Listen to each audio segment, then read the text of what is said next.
Hello, hello, hello. This is Elle Army. Welcome to Hippie in the City. I'm joined today by Michael C Bryan. He's a metaphysical genius, an actor, a writer, a wonderful human being. He's enlightened and an absolute unicorn. He's overcome so much in his life, and he uses it to help people with their mental illness, their business, their life. He helps them get it together and keep going. He is the best cheerleader.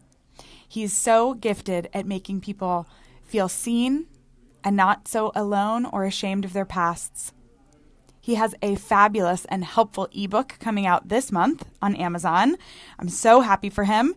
It's called Feel. Please love, Michael.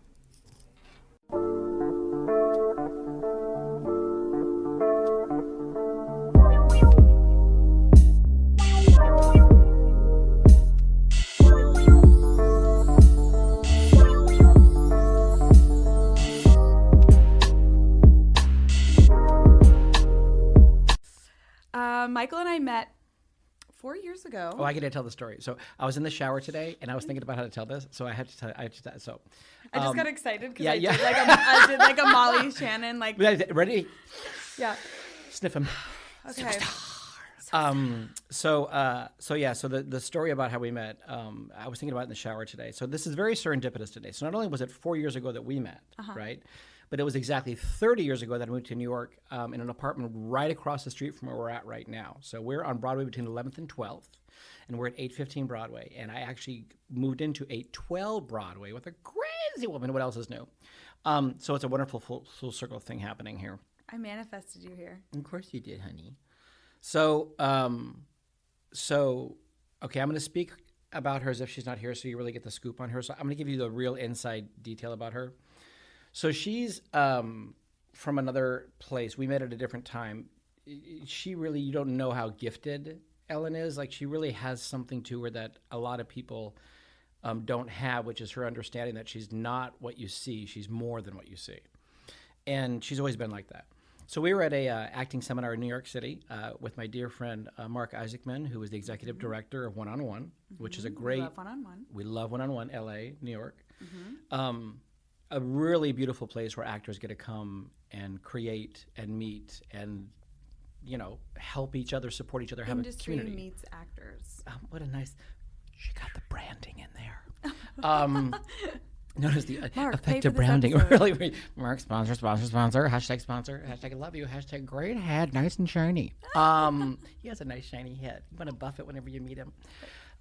So we're in this seminar, right? And we've got our sides, we're all prepared. And so everybody's filled in, and there's a seat next to me that's empty. And like, you know, everybody's ready and all, we're actorly and ready to audition. And so right before we're supposed to go up, in comes this force of nature. It was like, Elle was like, wah, wah, wah. And she sits down and she takes this leg that's you know, like 10 states long and goes, whomp! And it's like this stem, you know, and I keep thinking about, you know, in, what was it, Clueless, when he goes, nice stems. And I thought, nice stems, right? And then I looked down, and at the bottom of her ankle was this tat. And then she'll tell you in a second what the tat is. And I was nervous beyond measure. I was 51. I had just left working in offices for the first time. I had to return back to acting. I thought, I'm too old. I can't do this. All the bad actor thoughts. All that, yep. Or even further than actor. You know, that's right. All the bad human thoughts. And we'll come around to why we're talking about this and why this is so friggin' serendipitous.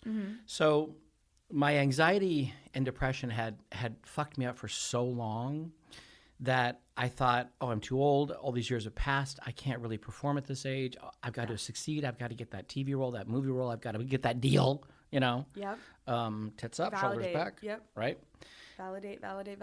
And so Ellen comes in and she sits down. She's like, yeah, like a mess, like a whirling dervish. Just yeah, like, whirling dervish. Yeah. And I look at her like, you know, gay guy to straight girl going, help. And she looks at me and she's like, and she's not even looking at me. And I'm like, what is happening? So we start to talk. I tell her I'm anxious. And she says, and I'll never forget this, and she says, you know, anxiety is a superpower. And I was like, oh my God, what'd you just say? And it completely, I'm not kidding you, it completely changed my world. You saying that, you're already like making me cry. It's like 3 minutes into this. I was really like, okay, we'll get to the end of the episode before he makes me emotional. I have told and attributed that to many, many people, and it has helped numerous people who have thought about taking their lives, people who have thought about giving up. Your awareness about that has given more people a reason to live than you will ever know. There are people right now that are alive because of what you said to me. I'm alive.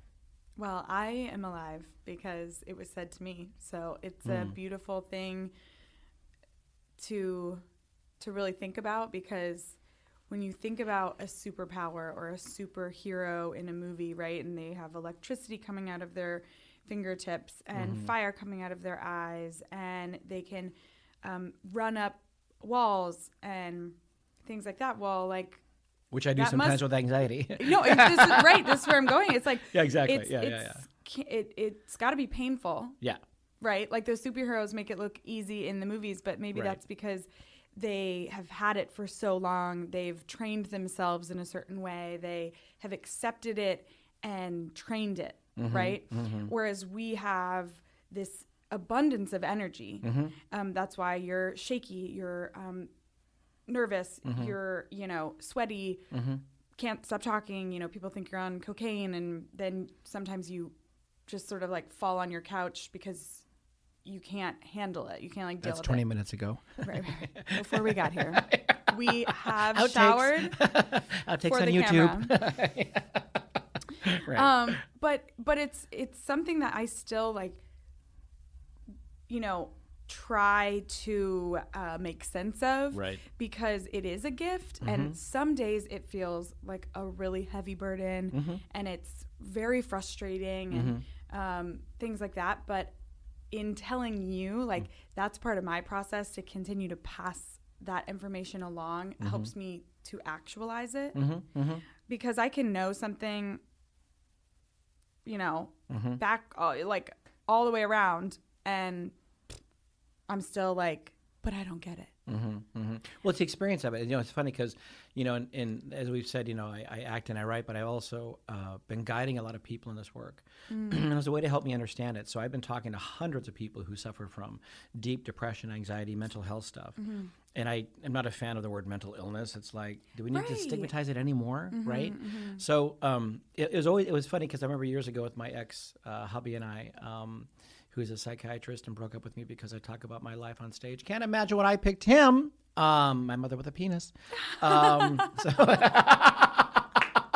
And she abused me. End of story. Hashtag stop. I remember when we saw X-Men. And I remember I had no interest really in superheroes. I was like a boy who kind of went to them but kind of didn't. But then in X-Men, what I loved about X-Men was that everybody was an outsider who had these gifts, and that made them stick out, but they didn't realize that it was actually something that helped contributed something to the world. And I was very moved by that because I'd always felt like an outsider that never fit in. And then I finally realized something. I finally realized I'm never going to fit in. Sure. I'm never going to, there's no niche really, it's not egocentric when I say that, but there's no niche for us. Sure. Yeah. Yeah, we're totally like our own niche. Yeah. And so it's kind of like, how do you not deny the energy and the attunement and the awareness that anxiety brings?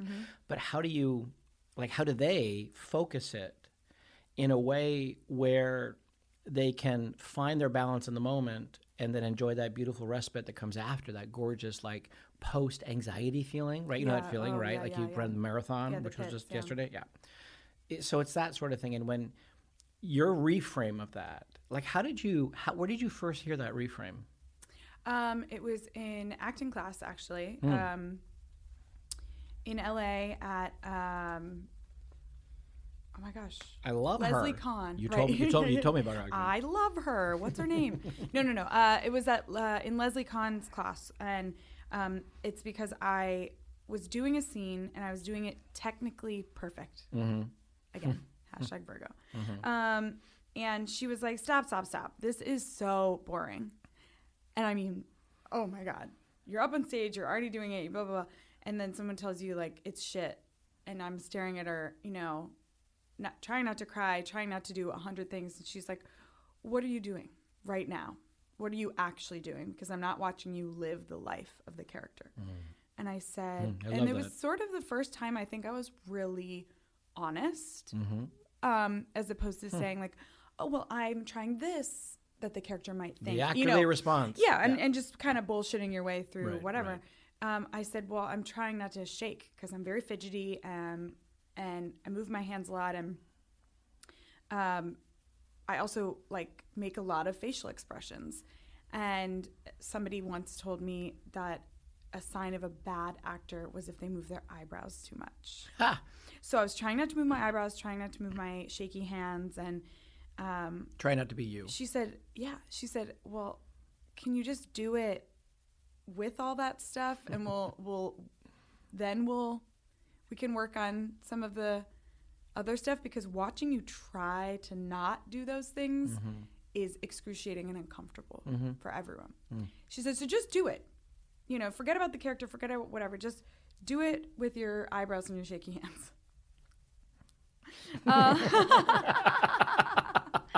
Like that. It sounds like me at the when I get a facial now. They do the microcurrent. I'm younger. So I did it, and she was just like, and everyone in class, was like, oh, like you could feel this like tension out of the room, like and that's what you did. And that's what you did in LA at one-on-one. When I saw you up there, you absolutely were a firecracker of energy that went everywhere, and that's why you were so good. Right, which it's a funny thing, because somehow to me, and this is where I'm sort of relearning, is that as a human being, not an actor, but as a human being, when I feel I've conquered that wiry energy, the kind of manic craziness, I want to give myself a gold star. But it's not interesting to watch, to partake. Because that's not who you are. Honest. It's not who you are. It's not who you are. It's sort of like, I talk about people all the time. It's like being. Like, how do you be? Right. So I think that when everybody talks about in these spiritual worlds, like how to be, I'm like, certain people like Eckhart Tolle, who I freaking adore, I just want to give him an espresso. I mean, oh my God. Because of his and energy he level. Says this is what he does. He's like, so, when you find out. And you're just like. Who are you? I'm like, say it! I feel like I'm in Rocky Horror, Yeah, the tension. The anticipation. I think there's a reason we came into this life, having this kind of energy, having this kind of thing to us, right? I think there's a reason, and the expression of it is it's not our concern when it will invariably freak people out. It will scare them, it will threaten them, and it will freak them out because A, we're just too much for them. B, they're not in touch with that thing within them. And 3, C. Oh my gosh, you're so me. This is literally my family makes so much fun of me. Like, I'm like an A and B and 5 and asterisk. Yeah, oh my gosh. I'm like. And C. Yeah. Yeah. So that thing where you try to hold that back, it's like I get a lot of auditions for the president or, the CEO. And I'm really the inappropriate, outrageous, crazy CEO. It's like Billy Porter, who said recently he's had this career now. American Psycho. That's correct. That's exactly right. And how he was always told, tone it down. He's like, I can't. This is who I am. And he finally found a place that wanted to accept him versus trying to fit into this niche that I'm still trying to find that in a bigger sense. Like, I'm very comfortable. Being outrageous with you, with my husband, with my friends, with my family, and I don't know, like there's definitely times that I'm, outrageous in social settings or whatever, but the courage to do it in my art or on a daily basis or all those things, which is the one place that people want you to do it more than anywhere. No, and this is one of the reasons I created this space, right. Because I was sort of sick and tired of just being able to like see you and grab coffee and talk deeply and then we move along. Like I wanted to be able to go back and watch it. I wanted other people to hear it because I think there's just a lot of a wealth of knowledge there. It's fun. But why do you think you can't? Can I do something? Can I go for a second here? So why do you think you can't in your art? I've spent years understanding this. What do you think it is? Because I think I know what it is now, and I've spent a long time studying this to get my shit together. Yeah. What do you think it is? Well, it's definitely the approval of others. Where does that come from? I'm just going to go there for a second. Can I do this for a second? Yeah. Okay, this is a lot of fun because this is what I figured out finally. It is a bitch, but it's the thing. So where does that come from? It's the whole thing. I get it now. It's what everyone has been saying. Sure. What all these great Indian teachers, philosophers for years I've been studying to get my life together. I finally understand it, and it's a pain, particularly if you have anxiety. This is why what I'm about to say is going to help you. Why do you think it is? Why do you think you care what people think? Do you care what people think? Do you? Because you, by the way, I've experienced you. You are luminescent. That's what I text you. You are extraordinary. You are vibrant. You are unreal. You're a goddess. You're beautiful. You're wonderful. You're amazing. Whenever I'm around you, I feel like I'm in the presence of pure, beautiful, gorgeous love and light and this extraordinary thing. You're an extraordinary being. I want everyone that's around me to feel that. You don't want that. What does? What? Wait, what do you mean? I know, right? This is going to be weird. You don't want it. What does? This is it. This is the answer. I understand your question. I know. This is so fascinating. So you don't, but what does? Does what? Your mind. Oh, right, See? right. It's your mind. Not my soul versus my mind. You're correct, yes. So yes, that makes sense to me. Does that make sense? So okay, wait, let's sort of break this down for people that are listening. It's like saying the word you can sometimes also be confusing, right? Because it comes I appreciate like a full you bringing package. it in because I've gone so into this place now. No, that's where I can live as well, and I just want to educate people as well as getting deep and talking about it. Is that we're going to teach you about presence and ego and consciousness. Get your notepads out. Your soul being the most you that you are. Correct. Is what you're talking about. You. Yes. The you is the soul. Or as Eckhart calls it, the deep I. Okay. And then the mind, which is sort of the control center of our bodies. It's Voldemort and Harry Potter. Right. Okay. Continue. Right.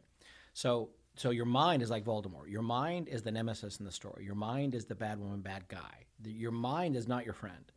And until you learn to understand that you don't even know that you're listening to your mind, then that's what's causing you from being unable to be present and be who you are. So if you just be, right? So Robin says, just be you. Well, it's not so simple because you don't even know you're listening to the mind, which is contradicting. Yeah, my mind is telling me that someone will, I don't know, throw tomatoes at me because they hate it. Right. Or you're worried about people think about you, which is like. Right. But I understand that where it's the voice in my head. It's my head. And it's always there. It's about whether or not you're listening to it.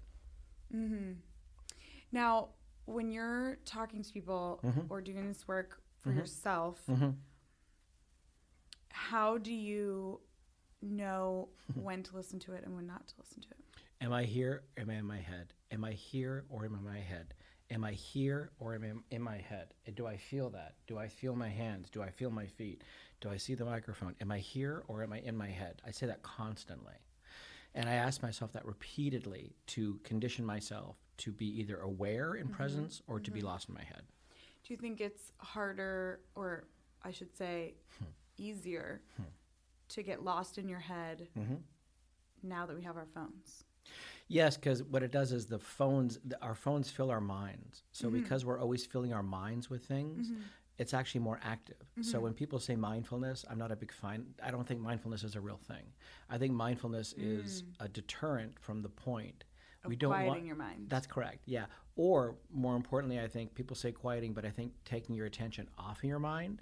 Because if you're like us, right? Right, that's a scary thing to say, quiet the mind, because you're like, how? This is worse. It's like overwhelming. Right, when I say stop thinking. We freeze our bodies. Yeah, because it's kind of like people say, well, that's stupid. How can I have to think, I have to do things. No, you really, really don't.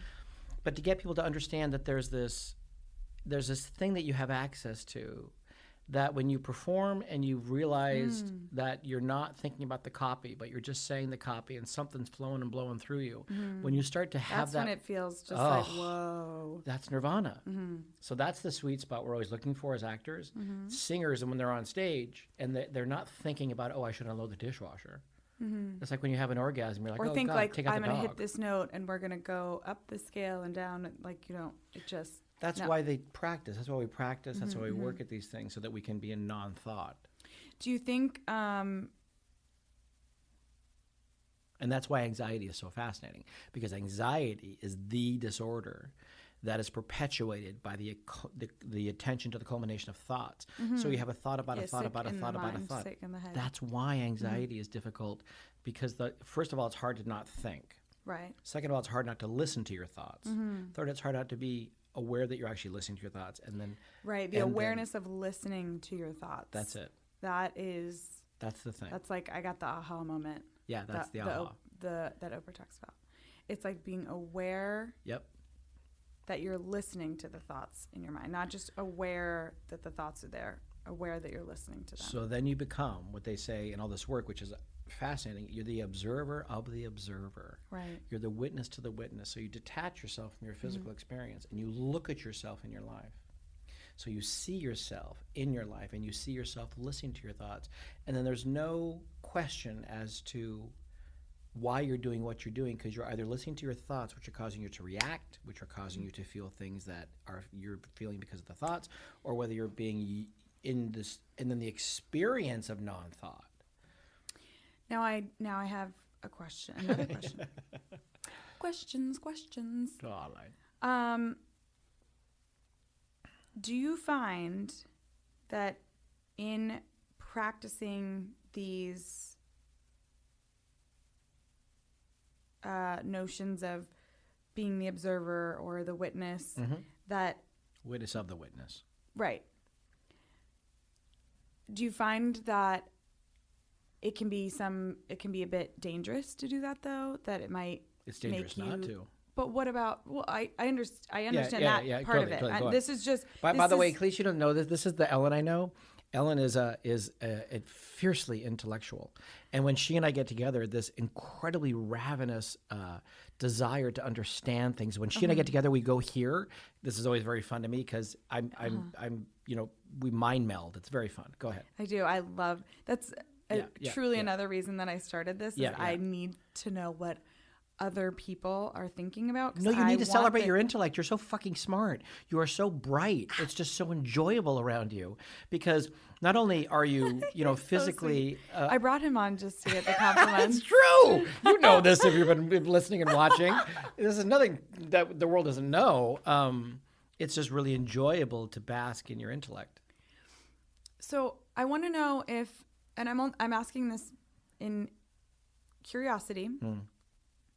Do you find, though, that it might lead you to not to be detached from some of the painful things that have happened?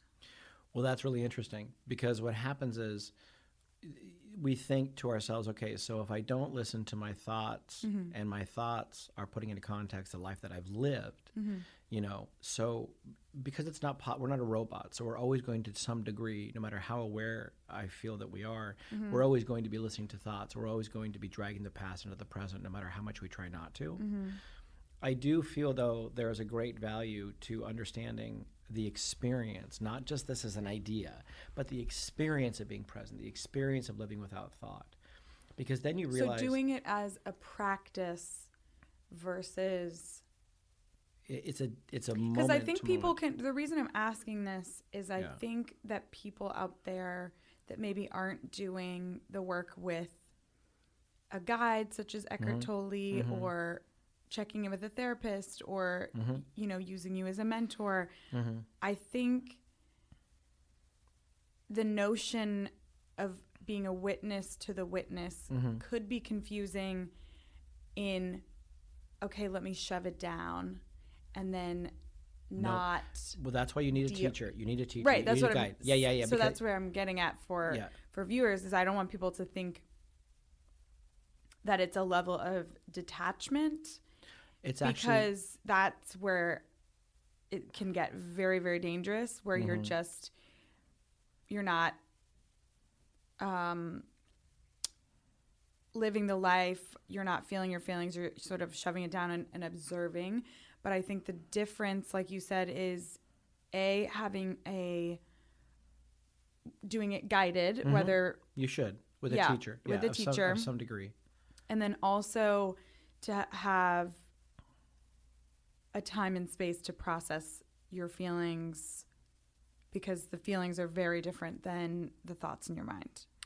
I don't feel there's a thing to process. What you want to do is live with certain thought processes that help to facilitate this, such as deny nothing, welcome everything, be good with as is, and be good with the fact that you're not good with as is. Right. That it's we're all under the illusion of the biggest con job in the universe, which is that everyone would tell me, no, I don't expect that once I get that job, once I get the money, once I get the marriage, once I get the dog, once I get the person or the thing or whatever, that outside thing to happen, I'm going to be okay. It's like we're always externalizing everything, and there has to be a time in our lives where we realize that all of that is not working. I work with a lot of people who have a lot of all of that, and they're not happy. They're very depressed, and they're very confused. They stand amidst all these riches and think, why am I not happy? Well, because there is a secret conditional attachment to thinking that those things, believing, knowing, feeling, are gonna soothe that thing inside of us, right? Are gonna bring it. And then the great spiritual awakening that happens for all of us at some point, hopefully, is when we notice that that's what's causing us to suffer. So we go inward, and if we don't feel that connection, feel that soothing, that inner peace, right?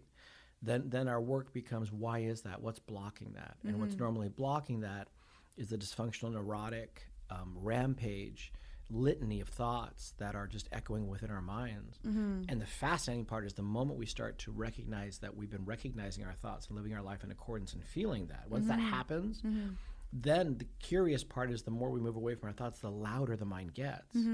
So we have to be prepared. It's like a kid on Ritalin. Yeah. It just goes on like crazy. Oh my gosh, it's crazy. Would you so when you're talking about the mind, would you also describe that as the ego?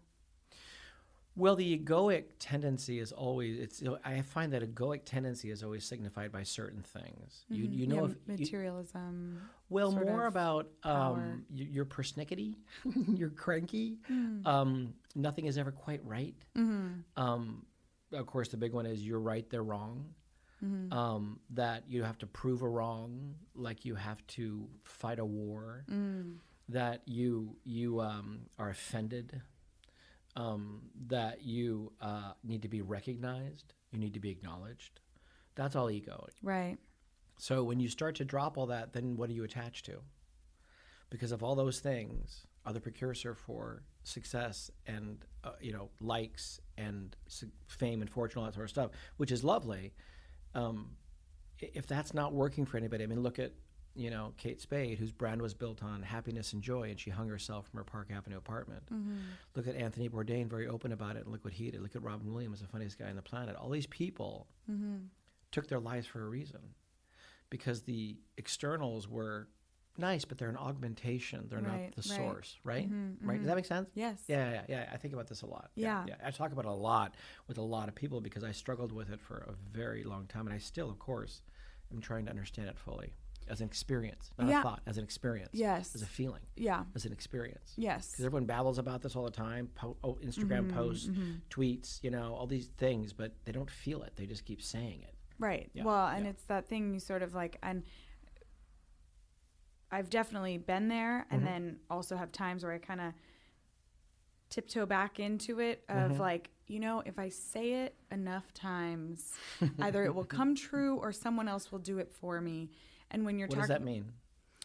Sort of like. That's interesting.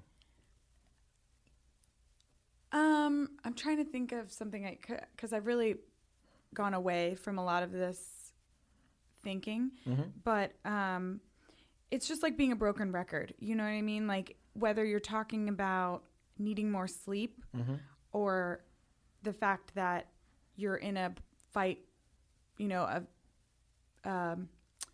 emotionally abusive relationship, and you just can't figure out why this one time, you know what I mean? Whether it's really deep or really more simple, when you become that kind of broken record because you're trying to say it to someone enough times to believe it yourself or to...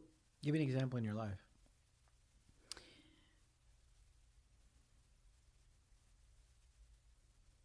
As much as you're willing to do on a podcast. Right. That's what I'm weighing. I know. Right now. I say everything, so that's just me. But I respect boundaries. I would say, I wanted to get sober for a long time, and I would talk about it and do the thing a lot of people do, which is, oh, I'm never drinking again. Oh my God. Like after a bender or something? Yeah.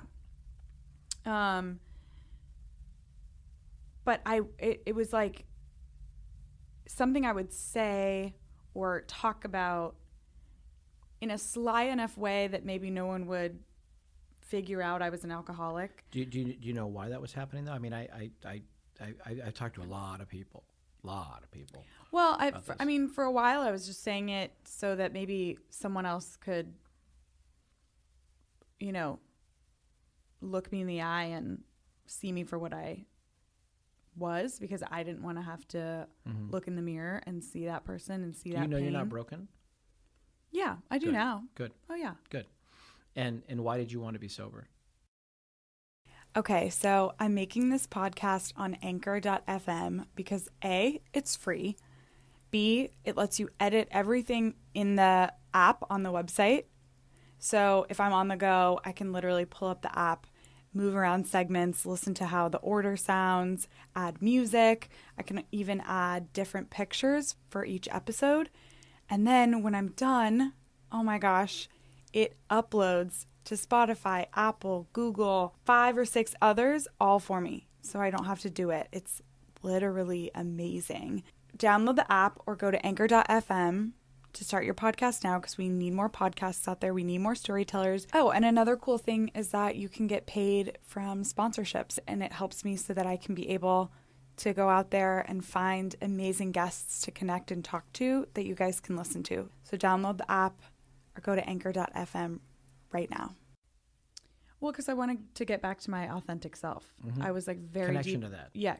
I was very disconnected. I was very in the illusion, trying so hard to be something that I wasn't, so that I could have people like you. Yeah.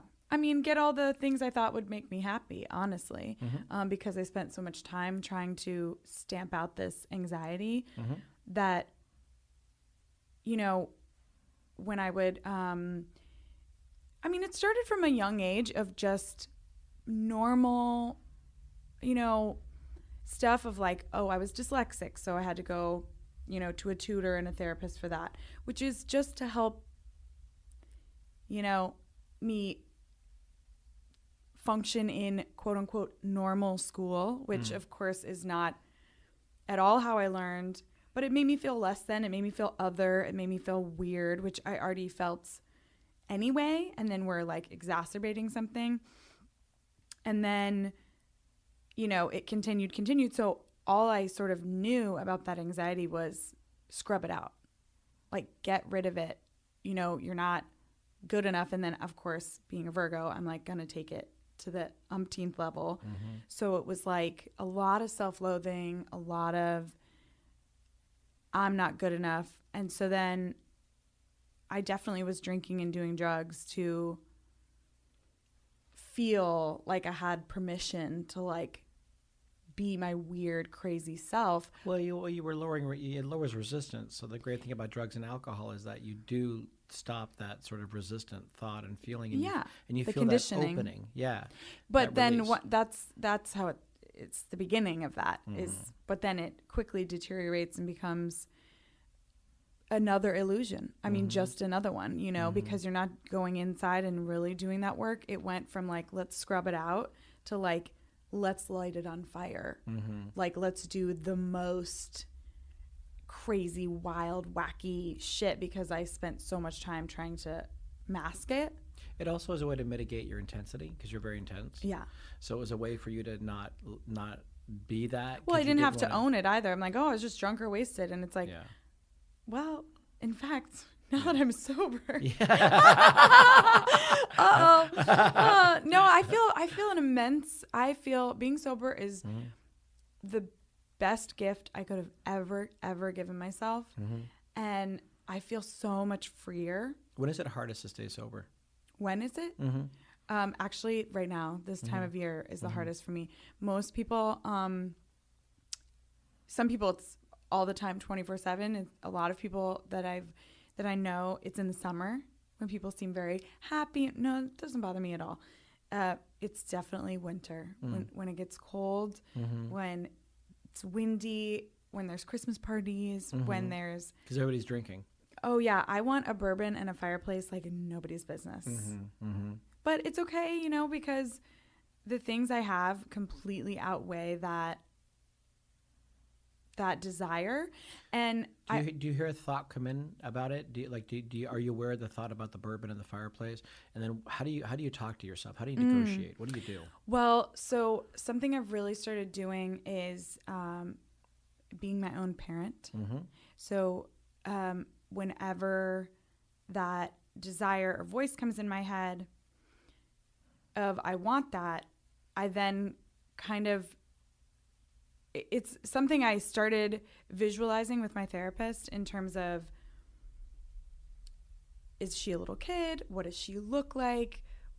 Is it young Ellen? Is it old Ellen? Is it not Ellen at all? What does this thing look like that wants that destructive behavior and anything else? And it was definitely like a young adult me, but nothing like I actually was as a young adult. She looks like a young adult, but is like a total baby, total child. This, by the way, is pretty common and deep. It's in a lot of the work I do with people who have addiction stuff or abuse or mental health stuff. I put them into a meditation, and then I ask them to imagine a circle of some form, either cushions or chairs or whatever, in any space they want. And then I say to them, so we're going to ask to come into this space a younger version of yourself. They can be any age, any gender, any shape. And what you want to do is you want to let them know this is a safe place for them to show up. And then, so like if little Ellen comes in and she's 5 or 6, and it's not adult Ellen that feels frightened or out of control or that she can't find her balance right now or that she's going to be okay. It's little Ellen that's frightened. So when you go to little Ellen, and I have people say this, I'm like, so I want you to say to little Ellen, I'm sorry that I've abandoned you, and I'm here for you now, sweetheart. So then you listen to her and you say, what do you need? What do you need, honey? That's exactly what I do now when I feel those feelings, or when I'm at a party or whatever, and everyone else is drinking and I do have them. Most of the time I've done enough of this work, and I really am very diligent about making it a practice every day. Outside of the party. Sorry. I talk, how I do that. No. I'm just saying that to people who are hearing what we just talked about. That's pretty deep stuff where we went there for a second. And the work about being there for your younger self. But you can do it. I guess my point in the party, like I was just at a Halloween party with a bunch of friends and my husband, and I did have a moment of like feeling other than the party, and then I just in a very quick moment was like, disassociated from your body, that sort of thing. Yeah. But then I was able to go like, what do you need? How can I help you? You're good. How are your fears? How are this? And I almost always take a bathroom break. I give myself a mini meditation, and then I come back and I'm just like, I get to be my most authentic, fun self. And not be apologizing about it, and that work. I mean, I've only been sober now for not even 2 years. And so that has been It's not only. It's almost 2 years. 2 years. That's amazing. And it's a long time. It is. But it's like that step in my, like we met 4 years ago, and that was the beginning, it was like almost, I was just thinking about it. Like when you asked me about certain things that were happening in my life that I might have been repeating like a broken record to try to get someone else to heal, that was really the biggest point in my life when I was like completely falling apart, and the universe sent me you. Like absolutely. You gave me so much grounded honesty. Some people can really give you honesty and they slap you in the face with it, and it, and you gave me like a safe space and with a lot of honesty, like, honey, you are being stifled. You have got to pick yourself up from your bootstraps. Like, you have to be your own hero. And you also told me something so valuable about when you are having a really, really terrible day, or when you're feeling absolutely trash and depressed and everything, that you can find a moment within that sadness to get excited that happiness is on its way. And every time I feel in the pits, I stop and I go, Michael told me happiness is just around the corner. And it always comes. It never fails. It always comes. And I tell a lot of people that, just like you tell people the superpower thing. I mean, it's like, you're not going to feel shitty forever. It ends. It does. Yeah, we forget sometimes we're in it. That it ends. You You think this is it now. Like, this is me. And it's like, we couldn't be more, as human beings, we couldn't change more. I mean, we change constantly. We're like the river. You cannot step in the same river twice. And yet we push against that notion all the time, right? Like, when you are sad and lonely, you feel alone. You think it's singular. You don't think anyone else feels this way. You think it will last forever. And those just could not be more true. It's your thoughts trying to take advantage of you and stay alive. That sadness is trying to feed itself. Yeah. And doing this stuff and knowing this stuff and reminding yourself of what you know when you do feel good, when things are well and everything is great, it like shores up this thing so that it gets ahead of you. So you've got this momentum. So when you are in a place where you're in the pits or you feel bad, you know enough to know, even in the worst part of that, because a lot of the people I talk with are really suffering from depression. No one wants to talk about it because it's depressing. But the thing about depression is, in that feeling, you really can't even think that there's the sun shining beyond the clouds. You just can't think of it.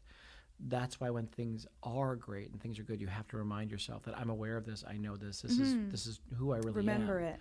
Yeah. Pack up a little piece of it. Take it for the days that don't feel good. And you've got to keep that active. Like these things that we talk about, like the stuff with your therapist where you went to the inner kid and all that sort of stuff. This stuff doesn't just happen.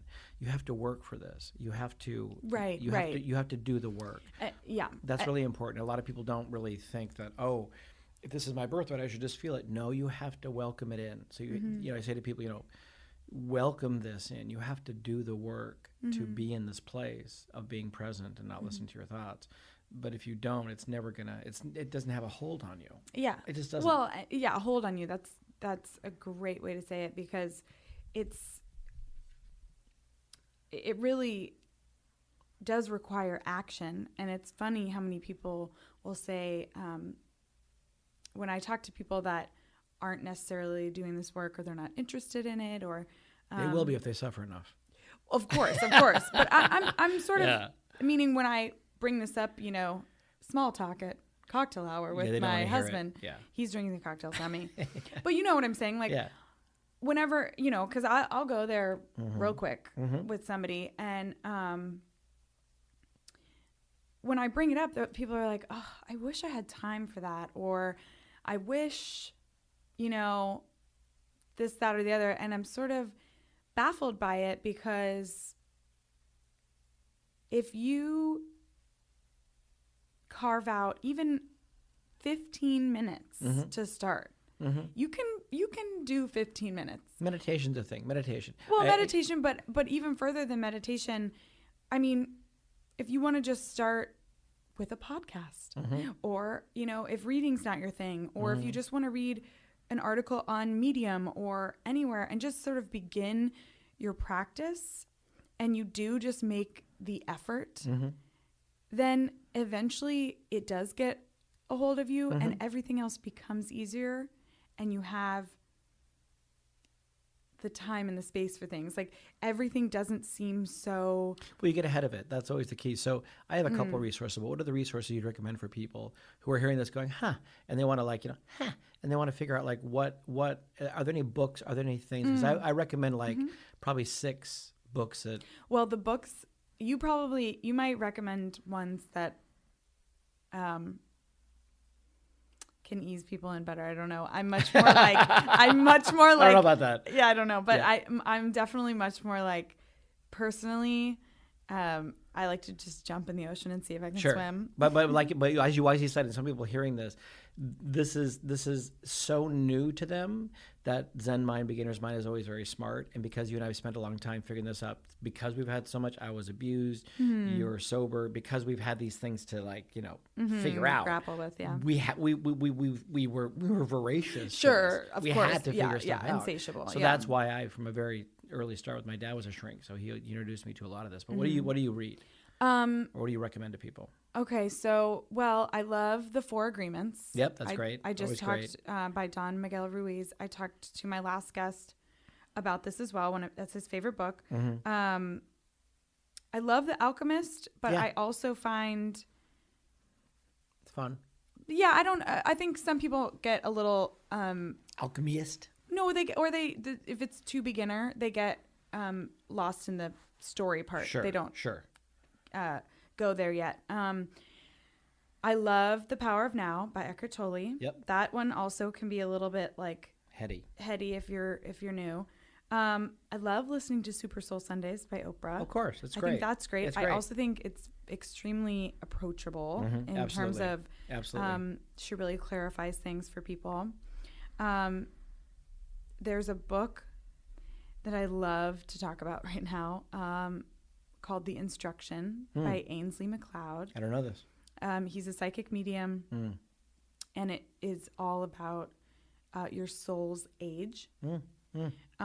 So your soul... Mine's 4,500 years old. No, you know how many people say that it's like this many, but here's where he clarifies that it can be a little confusing. Your soul as a thing is 1 through 10. But to get from 2 to 3, 4 to 5, it might take you many lifetimes. So we're definitely old souls. I can't tell you exactly what soul's age you are because I've just begun some of this work. And he communicates with his spirit guides and everything to get that information. But I love that one because he's written it in a way that is very almost textbook, very practical and straightforward. And I really appreciate when metaphysical people that have this sort of download. That's the timer. Back it up. So I really love when people that have some of these gifts or are attuned to getting the download of information from the spirit world, that they write it in a way that is very practical for people. Sure. I'm all about practicality. Yeah, I mean, I just love something that I kind of just love that point A to point B, especially because I think it's a really good way for people to soak it up and then they can keep digging. And Celestine Prophecy. I love that one too. That's another one that's got the fiction story, but takes you through the which insight. Is great. Yeah, kind of like The great. Alchemist. Yeah. So give me your books. Well, Gary Zukov, I was introduced to as a kid. So Gary Zukov, Zukav, he wrote The Dancing Woolly Masters in 1980, which was this amazing quantum physics. It was how quantum physics was. Yeah, it was great. Talk dirty to me. Yeah. Darling, I'll talk about quantum physics to you. What is it? EDM? What is that? Is that it? Oh, EDM? What is is it? It's EDM. You know where you say it? No, I know exactly what you're talking about. about. There's 4 letters though. It's like ESFL or something. EDMS. Spirituality. Really low and deep. So he wrote that in 1980. It was a huge hit. My dad gave that book to me, and he said to me, he goes, "This is the future. This is how things work." And so I read it and loved it. Didn't get it, but I loved it. But it was very popular. Then really quick, I want to pause you and say, I like that you said I didn't get it, but I loved it. Yeah. It's okay. Also, if you don't get any of this, but you love it, that's okay. You can just continue to look for listen, the spark. Look for learn. the spark. Yeah, just keep. Because instinct and intuition is really not what most people base their decisions upon. Great leaders I found, I had this, and I'll tell you what the other 4 are, which are great books. This woman who was the head of this major financial firm was a client of mine, and she had to pick a new SVP for her company. And so HR had this senior vice president. Oh, okay. So she had to pick up she had this huge stack of CVs, resumes, that HR had spent an incredible amount of time poring over, meeting people, what have you. And she pulled me into this gorgeous penthouse apartment, and she said to me, she's like, "I don't know which one to choose." And I said, "Okay, so you know what I'm going to say?" And she's like, "I hate you." And I'm like, "Yeah, so you've got data, you've got PowerPoint spreadsheets, you've got enough meetings to float a tanker. You know what the information is, but I'm going to ask you, what does your gut say?" And she looked at me and she said, "That's how I've run my whole business life and I've been successful." And I said, "Yes, so you have to know that is the guidance, right?" So she chose the person that she felt was right, which was a person that didn't have nearly as many Ivy League qualifications, but ended up, of course, knocking it out of the park. So I'm such a believer in the gut feeling. I mean, that is like my whole so existence. What is gut feeling? Well, we definitely talk about it, saying gut feeling, meaning it's only in your gut. And Intuition. I don't believe that for everyone. I think some people can say like, "Oh, I don't have..." Solar plexus sometimes. Sure. I think it's wherever your personal DNA map, human body has its energy sources. You could also wonder, it's interesting that the stomach and the heart is where we feel these knowing places, right? So I find that interesting. Well, and some people, I'm learning a little bit about human design, which I don't know very much about, but my friend Maura is doing this practice, and she just did mine, and it's sort of like mapping out your chakras and some birth chart. I mean, it takes many metaphysical sciences and puts them together. And it's interesting because some people, their quote unquote gut feeling might be in their throat.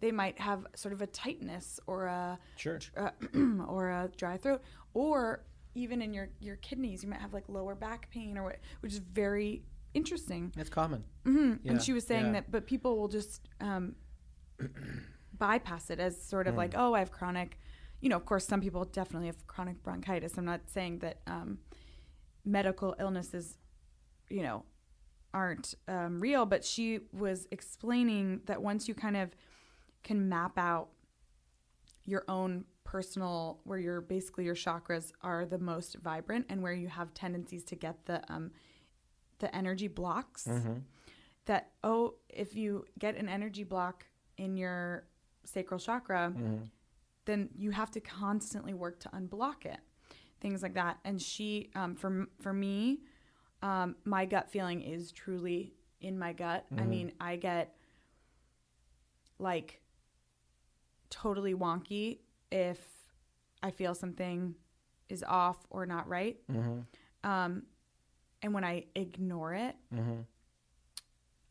it's almost like that pesky child that won't stop talking. That's the thing about anxiety too, and depression, all those things.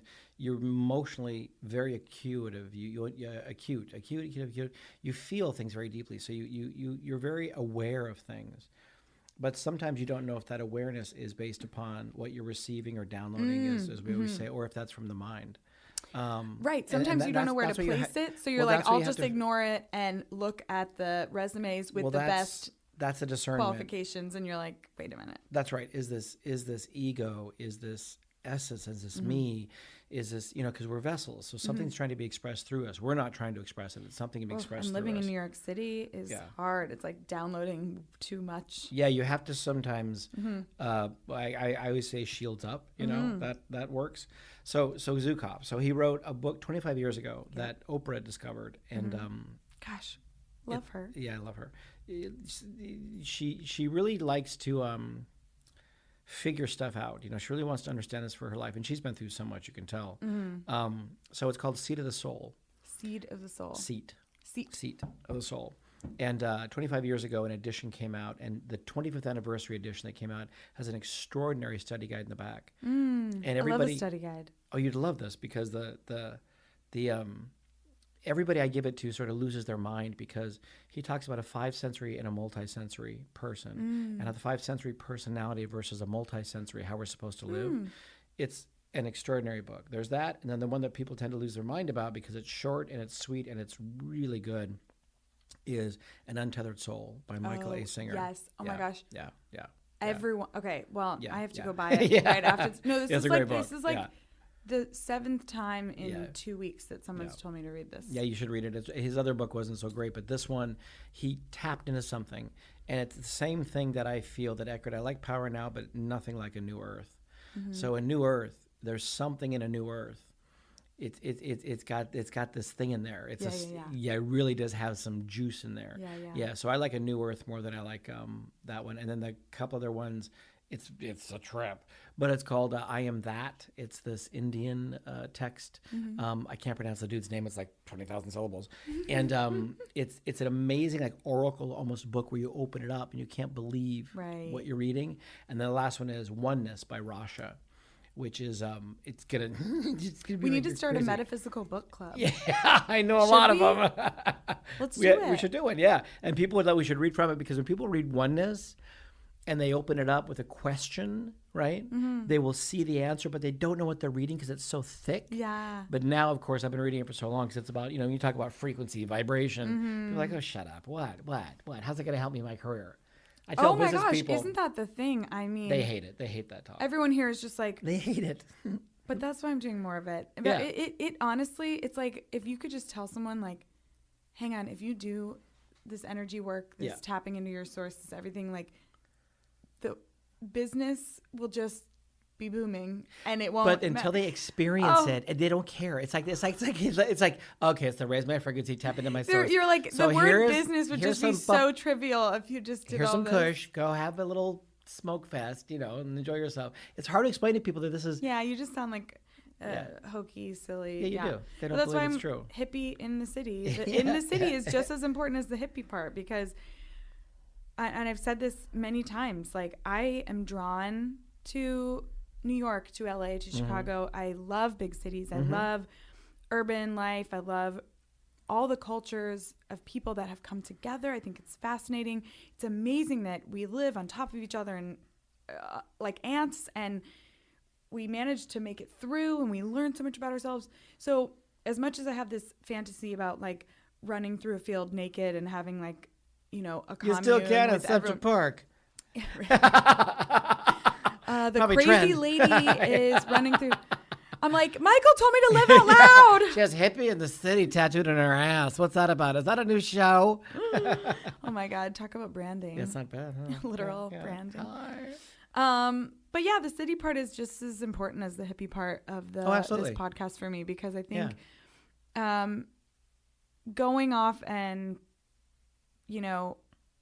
having a hippie commune somewhere sounds great, and maybe I'll do that when I'm 70. But I think it's much more important to put it out there and create this kind of energy, because it does create an energy that I can give off as much light and brightness and intensity and everything that you mentioned.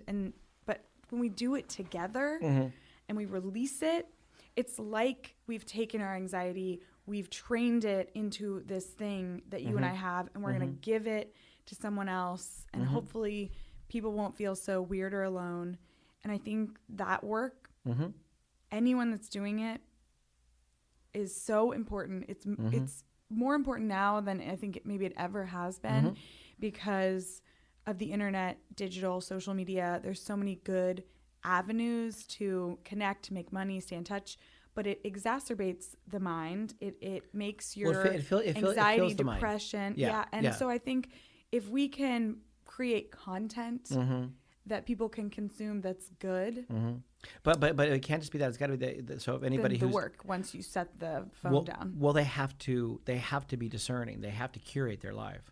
So I say to people, you have to curate what you look at. You have got to own that. Yeah, you need to own it. Yeah. So you need to own. You know, when I tell people, when you go to the movies, literally look away from the screen every 15 minutes because you don't want to be lost in the illusion of that, right? And you want to be in presence, and everybody thinks they want to get away, which is why we drink and do drugs, is because we think that this life is too difficult to accept and we want something different.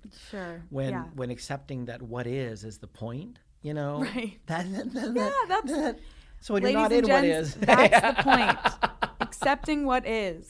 Resist nothing. Change welcome your perspective. Everything. That's the only thing. Yeah, you got to welcome it, and you got to work for it. You got to, and this awakening that we're talking about, the thing that we're, that this is about, and about how to.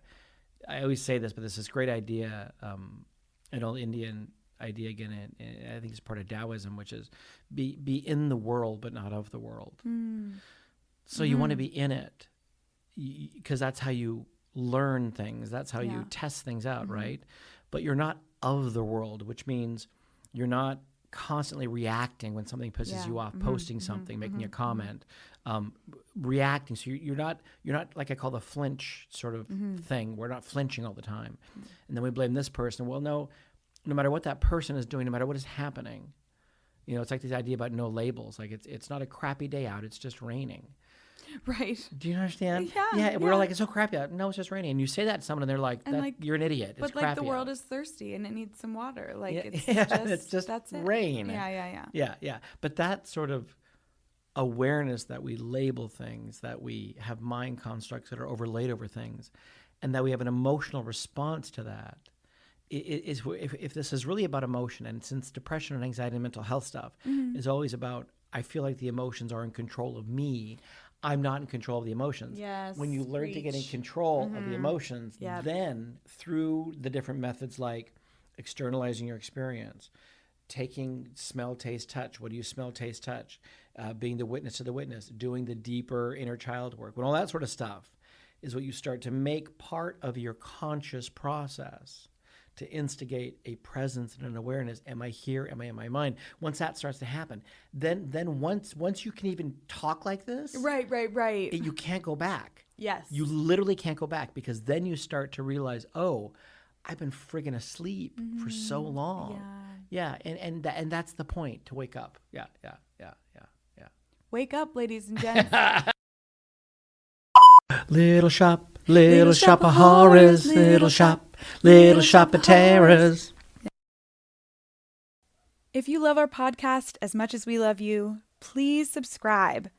Spotify, you can hit the follow button, and on Apple Podcasts, you can click the 3 dots on the right and click subscribe. Because numbers matter, people. We live in the Matrix.